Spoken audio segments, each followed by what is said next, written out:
All right, so Dr. Joe here. So you've set the trail in Dorsey and the lead in planter. Yeah. And you're gonna go at her. Yeah. So all I'm talking about is pulling the head of the fibula back on an angle. Let's just call it a 30-degree angle. Right. And watch what happens. That's interesting. So as soon as you press on that inside of that trail heel, the pressure is going to the lead side. Yeah. So actually, I don't want to get into semantics here, right? But this is what is making the pressure here. When I pull back, all my weight goes into the inside of the heel rather than me actively having to push on it, right? Right. All my weight goes there. Watch my butt in the mirror. Yeah. Right?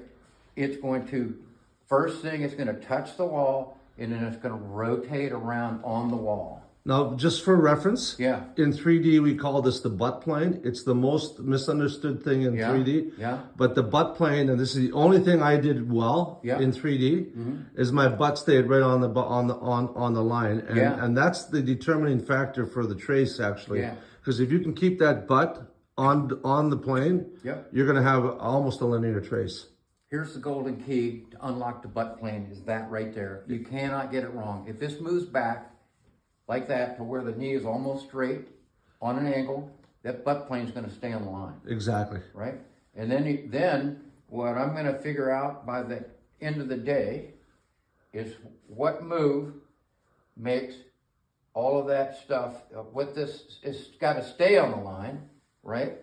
This has to stay on the line, just like that. I'm going to give you a little hint because I think I know. Yeah. It's going to be pushing from your lead toe back into your lead heel. Okay. And that's really, and that's the end game. Those two moves are going to. Okay, I'm going to give you. Yeah. I'm going to give you the accelerated learning version. Yeah. Okay.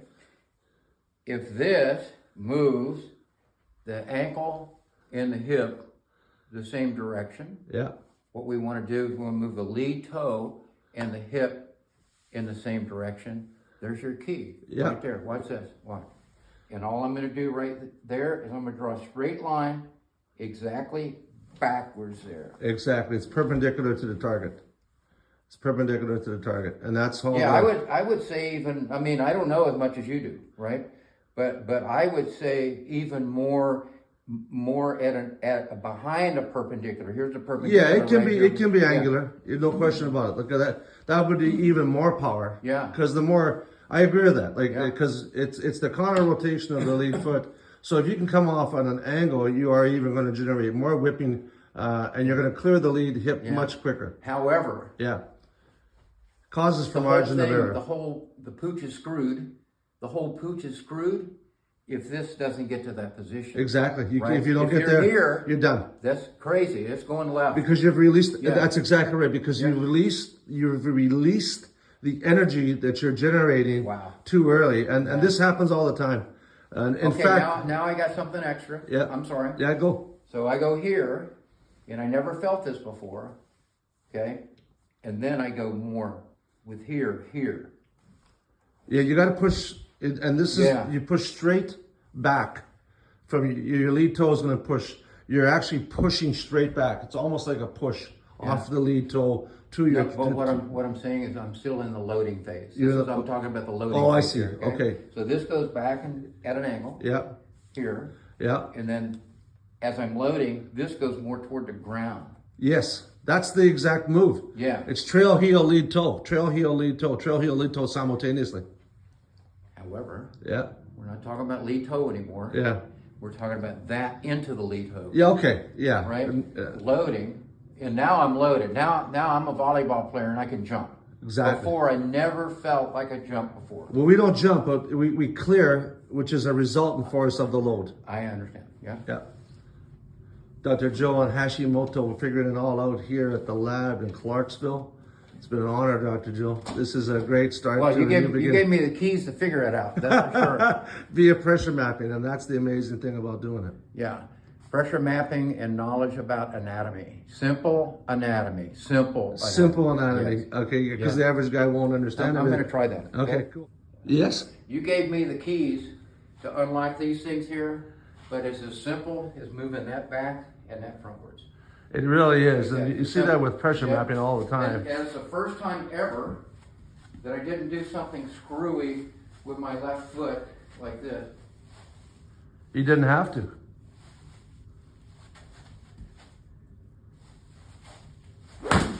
Nice. 73-year-old man. There you go, 7 o'clock baby. in the morning. And more pressure on the glutes, and we're lengthening the quads. Okay.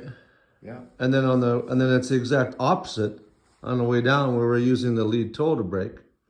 Now it's the exact opposite. So what we're hitting there is Yeah, exactly. We're using the quads and the lead toe. Yeah. And here's the beauty of what I finally understood last night. This goes this way. right. Watch this other one. Yeah. It goes exactly in the reciprocal On the way position. back, and then on the way down, it goes the opposite direction. Yeah, so I don't know that yet. Okay, you will. Right? All right. I don't know that yet. You just did it. You just did it. I understand.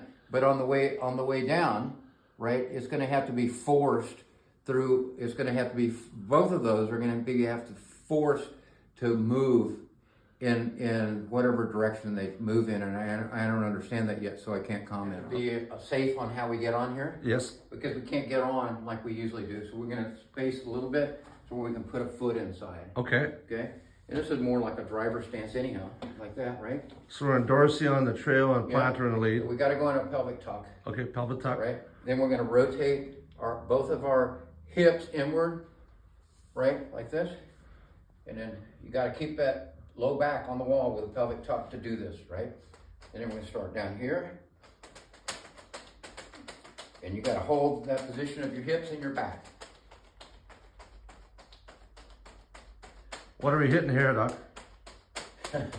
You're hitting everything in the body. My feet are having to grab these machines to keep them like that. Yeah. Right? My hips are starting to cramp because they're internally rotated. My core is really getting a good workout because that's what keeps my low back against the wall, pulling that pelvis up like that. And the obvious thing is shoulders and arm. Right? That's the obvious. Right. But the other thing that people won't get from this is how much of a workout I'm getting for the entire rest of my body. That's fantastic. That is fantastic. That's a good one. That's beautiful.